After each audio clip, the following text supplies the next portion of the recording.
นะแห่ดิบนี่มาปรุงแต่งเป็นแห่เครื่องสำเร็จรูปบ่หรือเครื่องสำเร็จรูปเพื่อส่งออกขายเช่นว่ากัวสมมติว่าหรือหมดทั้งมวลเหล่านี้ถ้าหากมีประสิทธิภาพนี่ข้าพเจ้ากับประเทศเฮาได้แม่นหลุดพ้นจากความทุกข์ยาก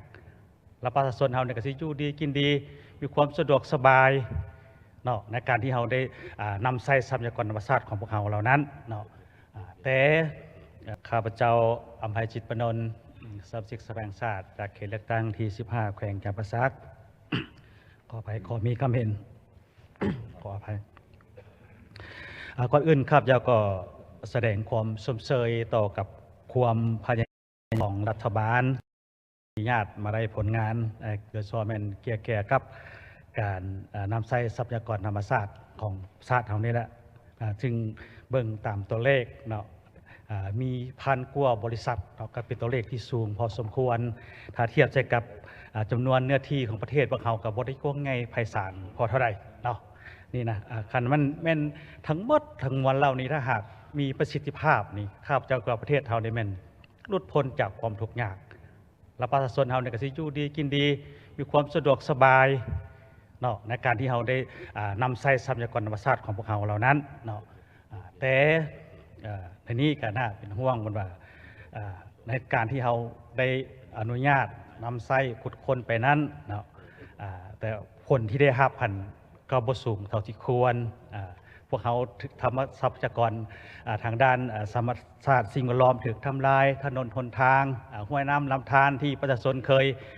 ทำมาหากินเคยบริโภคตรงนั้นเนาะเคยใช้เป็นน้ำดื่มน้ำใช้ก็บางทีก็มีอันต้องกันว่าบริไซว่าจันทราพอมันมีการเจือปนการปนเปื้อนน้ำขุ่นน้ำเปื้อนสมมติว่าเนาะดังนั้นนะอันนี้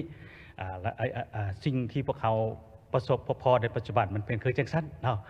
และอันนั้นข้าพเจ้าก็ขอสมเสยต่อกับวิสัยทัศน์ของรัฐบาลที่ได้รายงานต่อกรมสุมในมื้อนี้เห็นว่ามันก็มีความคืบหน้าอยู่วิสัยทัศน์ตัวอย่างว่าจะพยายามผลิตว่าวัตถุดิบนี่นะแห่ดิบนี่มาปรุงแต่งเป็นแห่เครื่องสำเร็จรูปบ่หรือเครื่องสำเร็จรูปเพื่อส่งออกขายเช่นว่ากัวสมมติว่าหรือว่าแห่ที่หายากนี่เนาะมาผลิตเพื่อทดลองเป็นเครื่องสำเร็จรูปและเสื่อมออกขายนี่มันก็จะเป็นการดีจะได้ผลประโยชน์หลายกว่าที่จะขายแห่ดิบประชันจาคันว่าเรื่องแห่หายากนี่พวกเขาเบิ่งตามสารบานจิโหจนบ่มีหัวน้อยสิไปคิดไล่ประชันจาเพราะมันหายากเราพูดว่าสิไล่แนวใดนี่นะคันนั้นผลิตได้ตัวนี้มันจะเป็นการดีเนาะและอันนึงอีกก็ควรส่งเสริมที่เพิ่นรายงานเนี่ยครับควรส่งเสริมในส่วนเป็นผลิตภัณฑ์ที่ติดพันกับการผลิตกสิกรรมนี่นะเพราะประเทศเราเป็นประเทศผลิตกสิกรรมแต่ละปีเขานำเข้าจ่ายเงินตาออกต่างประเทศซื้อปุ๋ยเข้ามาเนี่ยพวกแม่นธรรมดาได้ครับเจ้าเข้าใจว่าเนาะฉะนั้นคันเราผลิตเป็นการทดแทนจากการนำเข้านี่ปุ๋ยนี่นะจะเป็นการดีที่สุดฉะนั้นควรส่งเสริมในจุดนี้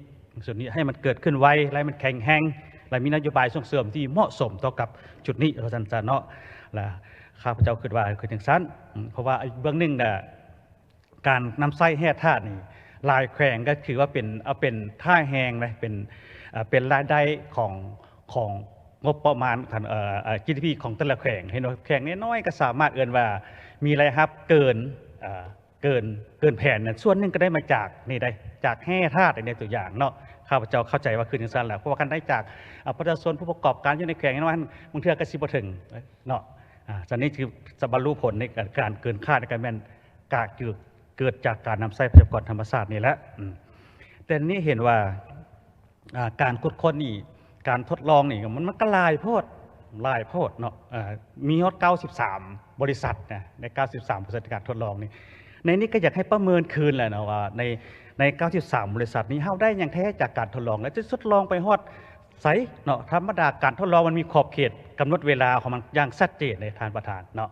เวลาได้จากที่ครบกำหนดการทดลองและเข้าสู่ปกติเนาะนั่นนี่นะ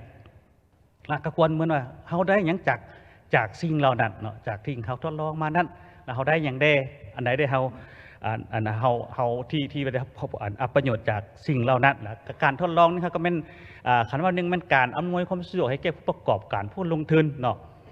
รวมทั้งกระบวนการทางด้านกฎหมายนี่ก็เป็นมีการละรวมทั้งกระบวนการที่บ่ถูกการอนุมัติบ่ถูกตามขั้นตอนตามกฎหมายตามระเบียบการก็แม่นย้อนส่วนหนึ่งก็มาจากการทดลองเลยการทดลองนี่เนาะฉะนั้นแล้วจึงว่า ควรประเมินคืนและฮอดอันใดควรก้าวเข้าสู่ปกติหรือใครปกติอันไหนที่ว่ามันบ่ได้รับผลก็ควรโจะและควรโจะเนาะบ่ควรที่ว่าจะไปเกรงใจผู้ลงทุนหลายว่าเพราะเขาได้ลงทุนมาแล้วจีนะเขาใช้โจะก็บ่เป็นแต่ว่าเฮาต้องควรอีตนประชาชนนะฮะอีตนเฮาเองดีกว่าคันว่าในนึงก็แบบเพิ่นเสียดีกว่าเฮาเสียนะว่าในหนึ่งเนาะเฮาก็บ่ควรสิเกรงใจนั้นซะเฮาก็ได้รับความเสียหายอย่างหลากหลายให้กันจากการใช้ทรัพยากรดังกล่าวนี้ละอันนึงแล้วก็อยากให้สุดท้ายนี่ก็อยากว่าฝากว่าให้เพิ่นนี้เบื้องรัฐบาลให้พันขยายเอามติของคณะประจำสภาแห่งชาตินะที่พวกเขาฮับพองทะเลวนะให้มันเป็นอันละเอียดเนาะเป็นบอนอิงเป็นพื้นฐานในการจัดตั้งปฏิบัติรวมทั้งไทยเฮามันก็สิได้ติดตามกฎกาตามมติของคณะประจำมันอีกเลยเนาะท่านประธานข้าพเจ้าขอมีคำเห็นสำนักขอขอบใจเอาขอเฮียนบรรดาทานเนาะพวกเขายัง